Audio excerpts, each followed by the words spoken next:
ಬೆಳಿಗ್ಗೆ ಆದ ತಕ್ಷಣನೇ ಬಹುಶಃ ರಾತ್ರಿನೂ ಸರಿಯಾಗಿ ನಿದ್ದೆ ಮಾಡ್ತಾರೋ ಇಲ್ಲೋ, RSS ಅಂತೇಳಿ ಗಡ್ಬಡಿಸ್ತಾರೋ ಏನೋ ಗೊತ್ತಿಲ್ಲ.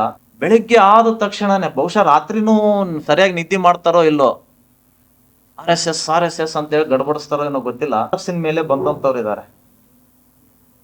ನಾನು ಇಲ್ಲಿಯ ಸಚಿವರು, ಗೃಹ ಸಚಿವರಿಗೆ ಕೇಳಲಿಕ್ಕೆ ಬಯಸ್ತೀನಿ, ಬೆಳಿಗ್ಗೆ ಆದ ತಕ್ಷಣನೇ ಬಹುಶಃ ರಾತ್ರಿನೂ ಸರಿಯಾಗಿ ನಿದ್ದೆ ಮಾಡ್ತಾರೋ ಇಲ್ಲೋ, RSS ಅಂತೇಳಿ ಗಡ್ಬಡಿಸ್ತಾರೋ ಏನೋ ಗೊತ್ತಿಲ್ಲ. ಬೆಳಿಗ್ಗೆ ಎದ್ದ ತಕ್ಷಣನೇ RSS ಅಂತ ಹೇಳ್ತೀರಿ.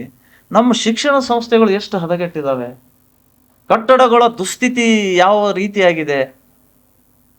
ನೀವು ಪಂಚಾಯತ್ ರಾಜ್ ಸಚಿವರಿದ್ದಾಗ ಒಂದು ಚಿತ್ತಾಪುರ ತಾಲೂಕಿನ 10 ಗ್ರಾಮಗಳನ್ನ ನೀವು ಆಯ್ಕೆ ಮಾಡ್ಕೊಂಡು ಮಾದರಿ ಗ್ರಾಮ ಮಾಡಂತ ಹೇಳಿದೀವಿ, ಅದು ಕೇಳಿಲ್ಲ. ಈಗ ಗೃಹ ಸಚಿವರಾಗಿದ್ರೆ ಒಂದು 10 ಪೊಲೀಸ್ ಸ್ಟೇಷನ್ ನೀವು ತಗೊಳ್ರಿ, ಭ್ರಷ್ಟಾಚಾರ ಮುಕ್ತ ಪೊಲೀಸ್ ಠಾಣೆಗಳು ಅಂತ ಹೇಳಿ ಮಾದರಿ ಪೊಲೀಸ್ ಠಾಣೆಗಳು ನಿರ್ಮಾಣ ಮಾಡಿ ನೋಡೋಣ. ಅದೂ ಮಾಡಕ್ಕಾಗ್ತಾ ಇಲ್ಲ, ಇದನ್ನೂ ಮಾಡಕ್ಕಾಗ್ತಾ ಇಲ್ಲ. ಬೆಳಿಗ್ಗೆ ಎದ್ರೆ RSS ಅಂತ ಹೇಳಿ ನೀವು ಶಂಕನಾದವನ್ನ ಮೊಳಗಿಸ್ತಾ ಇದ್ರಿ. ಇದರಿಂದ ಇಲ್ಲಿ ಆಡಳಿತಕ್ಕೆ ಚುರುಕು ಮುಟ್ತಾ ಇಲ್ಲ. ನೀವು ಮೊನ್ನೆ ಹೇಳಿದರೆ ಮೇಲೆ ಬಂದಂತವ್ರು ಇದ್ದಾರೆ.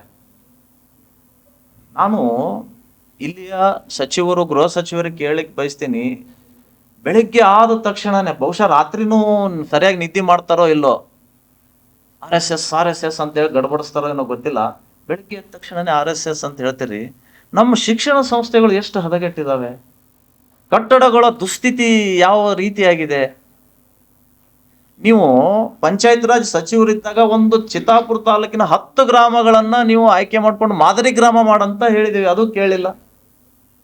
ಈಗ ಗೃಹ ಸಚಿವರಾಗಿದ್ರೆ ಒಂದು 10 ಪೊಲೀಸ್ ಸ್ಟೇಷನ್ ನೀವು ತಗೊಳ್ರಿ, ಭ್ರಷ್ಟಾಚಾರ ಮುಕ್ತ ಪೊಲೀಸ್ ಠಾಣೆಗಳು ಅಂತ ಹೇಳಿ ಮಾದರಿ ಪೊಲೀಸ್ ಠಾಣೆಗಳು ನಿರ್ಮಾಣ ಮಾಡಿ ನೋಡೋಣ. ಅದೂ ಮಾಡಕ್ಕಾಗ್ತಾ ಇಲ್ಲ, ಇದನ್ನೂ ಮಾಡಕ್ಕಾಗ್ತಾ ಇಲ್ಲ. ಬೆಳಿಗ್ಗೆ ಎದ್ರೆ RSS ಅಂತ ಹೇಳಿ ನೀವು ಶಂಕನಾದವನ್ನ ಮೊಳಗಿಸ್ತಾ ಇದ್ರಿ. ಇದರಿಂದ ಇಲ್ಲಿ ಆಡಳಿತಕ್ಕೆ ಚುರುಕು ಮುಟ್ತಾ ಇಲ್ಲ.